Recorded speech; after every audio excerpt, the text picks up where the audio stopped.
funkcie významného predstaviteľa vatikánskej diplomácie.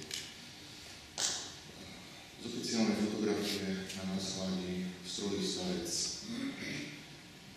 Ja však od arcibiskupa som mal čest poznať aj v inej podobe. Ako človeka s veľkým úsmevom, človeka s veľkým srdcom a veľmi silnou charizmou.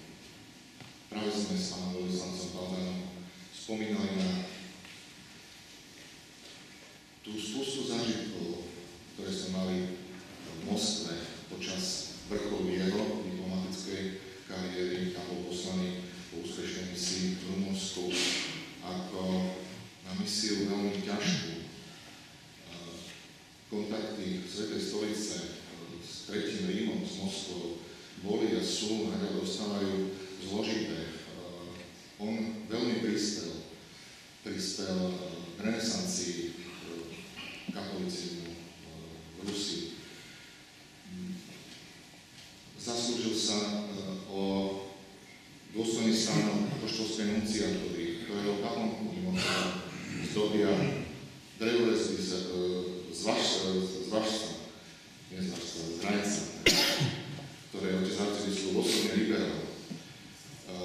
Zaslúžil sa o to, že Moskva má katedrálu na úrovni, z ktorej Sovieti, kedy si urobili sklad vodky a potom ako cirkev dostala naspäť, zvažovali, že priečky tam nechajú, aby bolo viacej priestor na pastoráciu. A práve on povedal, Moskva potrebuje mať veľký chrám pre katolícku cirkev.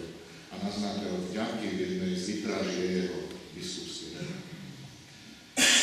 Predovšetkým jeho úsilie bolo však zamerané na jednotu kresťanov, ktorej spolu s ďalším vtedajším apoštolským nunciom, otcom arcibiskupom Dominikom Hrušovským a aj s významnou pomocou našej diplomácie sa snažia urobiť všetko preto, aby došlo k zblíženiu cirkvi, aby došlo k stretnutiu svätého otca Jana Pavla s vtedajším moskovským patriarchom Alexiom a takou jeho osobnou ambíciou bolo, aby to bolo práve tu, v Starobilej Nitre, na veľmi symbolickom mieste. Tomuto nedošlo z mnohých príčin, ale dielo bolo vykonané a v blízkej budúcnosti musíme veriť,